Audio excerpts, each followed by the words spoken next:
I started noticing my back developing when I did the following: cutting my volume in half. When I first got into training, I was doing 6 movements for back, 4 sets, 10 to 15 reps each with just 30 to 60 seconds recovery. I wasn't training with the correct intensity, and you're probably not either if you're able to do that kind of volume. Since then, I've reduced the volume and focused instead on the intensity of the sets. I'll do a few warm-up sets, then do 3 working sets taken close to failure. And I'll also allow myself sufficient recovery time, anywhere around 90 seconds to 2 minutes.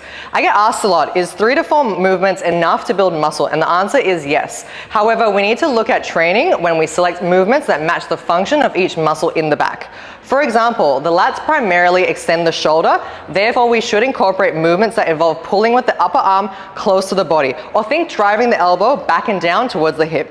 These movements can vary from pull-ups, pull-downs to rows. So I would include one movement in the frontal plane and one in the sagittal plane to ensure you're hitting them from different regions and different angles. Also note that it would be redundant to do both a pull-down and a pull-up, as they mimic the same degree of shoulder extension.